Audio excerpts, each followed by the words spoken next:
கும்ப மேளாவின் மூலம் படகு உரிமையாளர் குடும்பம் ரூபாய் 30 கோடி வருமானம் ஈட்டியுள்ளதாக ஊபி முதல்வர் யோகி ஆதித்யநாத் கூறியுள்ளார். ஊபியில் மகா கும்பமேளா நிகழ்வு ஜனவரி 13ஆம் தேதி தொடங்கி பிப்ரவரி 26ஆம் தேதி வரை நிறைவு பெற்றது. எதிர்பார்ப்புக்கும் மேலாக 65 கோடிக்கும் அதிகமான பக்தர்கள் மேளாவில் பங்கேற்று புனித நீராடினர். இந்நிலையில் சட்டசபையில் கும்ப மேளான் விழாவில் படகு ஓட்டுபவர்கள் பாதிக்கப்பட்டதாக சமாஜ்வாதி கடும் குற்றச்சாட்டை முன்வைத்தது.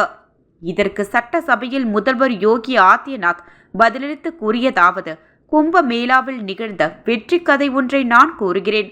பிரயாக்ராஜில் 130 படகுகளை வைத்து ஒரு குடும்பம் தொழில் செய்து வருகிறது.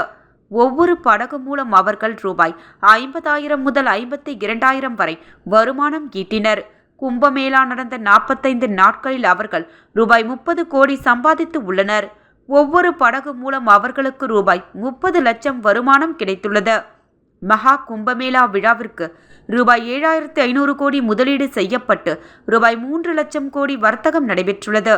முதலீடு என்பது கும்பமேளாவுக்கு என்று மட்டும் அல்லாமல் அதன் மூலம் பெறும் உபரி வருமானம், வளர்ச்சி ஆகியவற்றிற்காகவும் செலவிடப்பட்டது.